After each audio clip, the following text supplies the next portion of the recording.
나눔이란 말은 저는 우리에게는 불공이다 생각해요. 보온불공하는 삶이 은혜가 가득한 삶이라고 저는 생각합니다. 내 마음 안으로 깊이 감사함을 느끼게 되면 나누지 않을 수 없게 된다고 생각을 하거든요. 그 마음을 잊지 말고 은혜와 감사의 마음을 실천하자라는 말을 전하고 있습니다.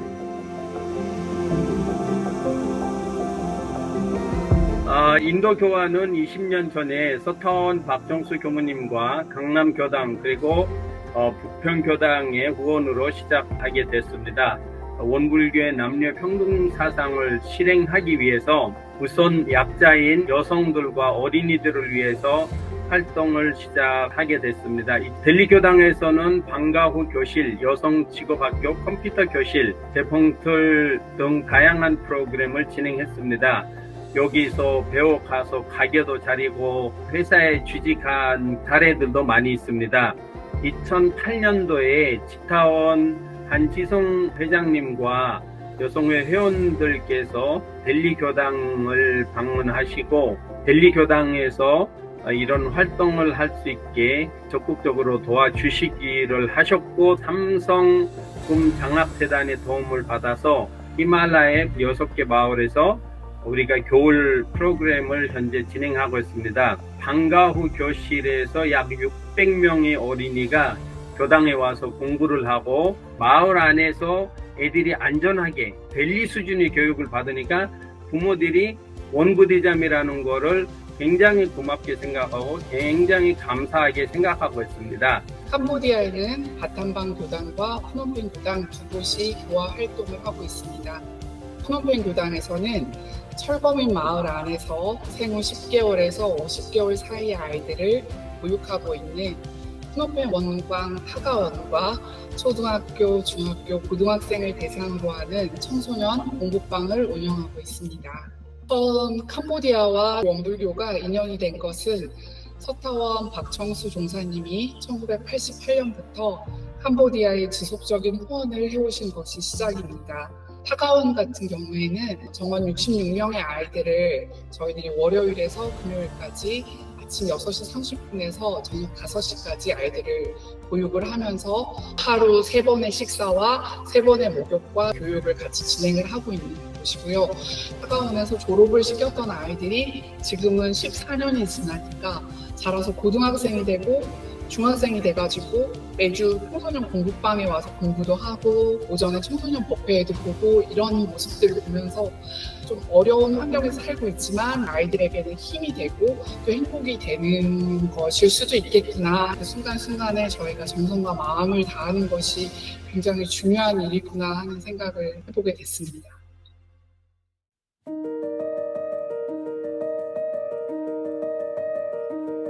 모스크바 교당에서 원불교 교화 활동을 하죠. 대부분 현지인들인데요. 이분들하고 법회에 함께하고 무시선 무처선 처처불상 사사불공의 그런 목표로 삶 속에서 가까운 데서 어떻게 잘할 수 있을까 하는 그런 훈련을 합니다. 모스크바 교민사회에서는 원불교는 잘 몰라도 원광학교를 모르는 분은 없습니다. 대한민국 정부가 시행하는 제1세종학당의 운영을 우리 원광학교가 하는 거죠. 온라인, 오프라인에서 이번 학기에 한 30개 정도의 교육과정이 있고요. 봄학기에는 한 1000명 정도 학생이 등록을 해서 한국어를 배우고 있습니다. 한국문화 아카데미라는 걸 열어가지고 한국 음식도 만들어보고 김장도 담고, 작년에는 천연염색이죠. 컨들이 나풀거리고 하는 모습들이 되게 예쁘잖아요. 그 동네에서 사람들이 구경 오고 그랬습니다. 또 하나는 원광 문화센터라는 걸 하는데 사물놀이반은 러시아에서도 좀 유명합니다. 매년 6월 12일이 러시아 국경일인데 작년에는 한 6,000명, 7,000명 정도의 관중이 모여서 성대하게 치렀습니다. 모스크바 교당은 서타원 백상원 종사님을 빼놓고는 이야기할 수가 없어요. 고려인들 어려웠을 때 백교무님께서 헌신적으로 어머님처럼 사랑해 주시고 보호해 주시고, 여전히 그분들 손때가 묻어있는 모스크바 교당 원광학교 되게 살펴주시고요. 1990년대 초대에 오신 교무님들부터 최근에 계신 분들의 이제 피땀이 모여져 가지고 그 잘 만들어진 조직화된 인프라에서 활동을 합니다. 삼동의 이사장으로 계셨던 화산 김명덕 교무님께서 은혜와 나눔을 세계화하려는 마음을 가지고 삼동 인터내셔널을 설립을 하셨습니다. 좌산 상사님께서 가난한 나라에 기술과 교육에 대한 후원을 해야 한다. 그 말씀을 이제 화산 김명덕 교무님께서 받으셔서 라오스에 집중을 하게 되었습니다. 라오스가 동남아시아에서 가장 가난한 나라고 이 시엔강주는 가장 가난한 지역인과 동시에 전쟁 피해 지역이고 이 가난한 지역 학생들에게 기술 교육과 취업, 요즘에는 이제 한국 취업과 삶의 질을 개선하는 데 큰 역할을 하고 있습니다. 제대로 관리되는 학교들이 없었습니다. 그래서 직접 우리가 한번 관리를 해보자. 한국의 선진적인 교육 시스템을 적용해보자 라는 계획 아래서 라오스 시엔광의 삼동백천 기술직업대학을 설립하게 됐습니다. 관광 한국어과, IT학과, 그리고 자동차 정비학과 세 과로 구성이 되어 있고요. 180명의 학생이 재학 중이고 올해에는 이제 창업 경영학과를 개설을 지금 준비하고 있습니다. 라오스 사회가 현재 보통 사람들이 한 달에 $100를 벌지 못합니다. 이 시엔광 시골에서 우리 학생들이 한국 노동자로 진출하는 것을 보고서 이쪽 사람들이 저희를 바라보는 시선이 매우 달라졌어요. 너무 기뻐하는 모습. 그리고 제가 그 부모님들을 만났을 때 그 부모님들이 너무 저희들한테 고마워하는 그 모습. 그럴 때 정말 많은 이제 보람을 느끼죠. 원불교가 이 라오스 사회에 와서 의미 있는 족적을 남기고 있구나 하는 생각을 이제 많이 하게 됩니다.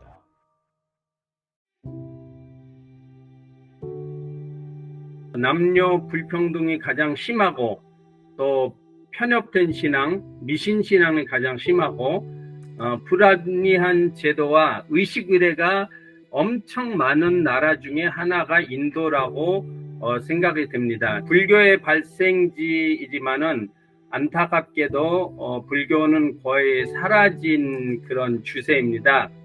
이 남녀 평등을 실행할 수 있고 천지부원의 실행, 또 편협된 신앙과 미신 신앙을 타파할 수 있는 교법이 대종사님의 교법이라고 생각하고요. 21세기에 정신개벽의 원동력이 되어줘야 한다고, 원불교는 없어서는 살 수 없는 존재가 되어야 한다고 생각합니다. 차가운 교실 건축, 한국 방문 이렇게 써가지고 제 사무실 하는 벽에 붙여줬어요. 차가원에 벽이 없고 지붕도 양철 지붕이 있고 이렇기 때문에 비가 오면 그 양철 지붕에 비 떨어지는 소리 때문에 수업을 할 수가 없어요. 내가 이 아이들을 더 잘 케어를 해줄 수 있어야 되는데 하는 그런 생각들이 들면서 이 교실을 하나 꼭 진짜 건축을 하고 싶다 이런 생각이 들었었어요. 작년 10월부터 저희가 차가운 교실 건축을 시작을 했고요. 올해 저희가 4월에 청소년들 10명을 데리고 한국을 방문을 하게 되었어요. 제가 늘 가슴에 품고 늘 염원을 하면 정말 될 일은 언젠가는 꼭 이루어지는구나 이런 생각들을 하게 되었습니다. 모스크바 교당 처음부터 목표고 지금도 꿈 같지만 이 모스크바에 제대로 된 국가가 인정하는 기관을 만들면 좋겠다 하는 생각이 들고요.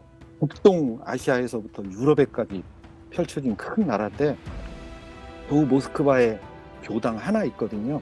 상페테르부르크하고 극동에 있는 블라디보스톡 정도는 이 모스크바처럼 그런 인프라가 잘 갖춰지는 방향으로 교당이 세워지면 좋겠다 하는 생각입니다. 원불교가 갖고 있는 교육 역량을 활용해서 이 학교를 시엔광주 안에서 어디에도 내놔도 ob적하지 않은 그런 학교를 키우고 싶다는 목표를 가지고 있고요. 훈련원과 관광 한국어과 안에 예비 교육자 과정, 또 라오스 교당, 이것을 세 개를 잘 엮어 나간다면 라오스가 동남아에서 인재 양성의 요람이 된다고 봅니다. 라오스 시골의 그냥 대학이 아니라 장기적으로는 인터내셔널 학교로 이제 전환을 하려는 구상을 갖고 있습니다.